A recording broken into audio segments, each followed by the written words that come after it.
guys, this is Danielle at Next Generation Gym Owners. I wanted to give you guys a quick tip today.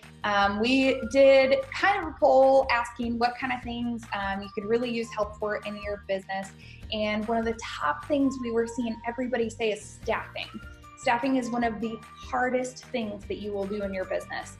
And I'm in a town of 20,000 people. And so we have like really limited population of people that we can hire for staff as well. And very few of them ever have experience. So I wanted to give you just one quick tip that we learned a few years ago that we are very adamant about when we are hiring for our staff. So we always conduct more than one interview. There are 2, sometimes even 3 interviews. So I recommend doing this interview with 2 separate people on 2 separate days. So for example, perhaps someone comes in and Angie will do the first interview, or Melanie, our manager, or Patrick, our tumbling director, or truly any of our coaches that have been around a little while and understand the core culture in our gym. They'll do the first interview.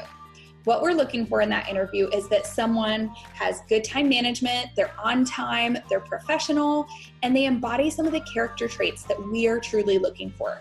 We ask almost nothing about skills. We don't ask if you can spot a handspring. We don't ask if you can teach a full up. We don't teach or ask any of those things. What we're looking for is, who are you? Are you a good person? Are you hungry, humble, and smart? Are you going to be a good person who's going to communicate effectively to children and speak the language?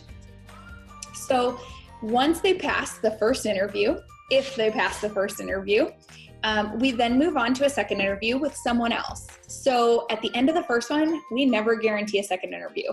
We'll say, thanks so much, we'll be in touch.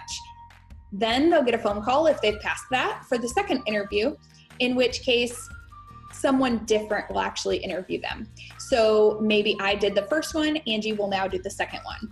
Even then, we still do not hire on the spot. So after the second interview, we'll say, thank you so much, we'll be in touch. Even if we love this person, we don't hire on the spot. So let's say I did the first one, Angie did the second one, we'll meet, we'll say, okay, what did you think? Great, what did you think? We'll look at the references. By this point, if they've passed the second interview, we'll have called their references. And then we'll start talking about, how does this person fit into our gym?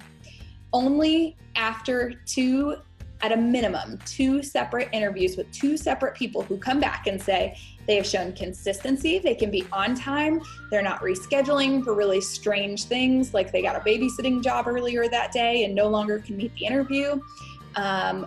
And that we can see that they are giving the same character traits time after time. They're good listeners, they have good communication skills, they are assertive, and so they're able to communicate and look you in the eye. All of those things are the things we're truly looking for, because I bet like you or like me, you can teach any tumbling skill. I can go and I can teach anyone how to spot a back handspring. I can't teach anyone how to be a good person. So remember, you're looking for character, not skill, and always do 2 interviews. Never hire on the spot. You also need to let the person take a moment after the first interview, like a day or so before the second one, so that you can see, are you the right person for them? Because you don't want somebody coming in who was hired so quickly that they maybe felt uncomfortable being offered a position on the spot and they couldn't tell you no, because you will find out very quickly that that person might not be a good fit for you. But unfortunately, you'll find out after you've already put a little bit of time and money into training them. All right, guys, thanks so much. If you enjoyed this tip and you think it would be valuable for you and your gym, we have this and so much more at the Next Generation Gym Owners Conference, January 14th and 15th in Las Vegas. You can get more information on that and be one of those first 25 to register for a ticket at $199 at nextgenowners.com. Also, we do have a manager's track, so please make sure that you are bringing your manager, director, anyone who's full-time in your gym. Thanks so much, guys. Have an awesome day.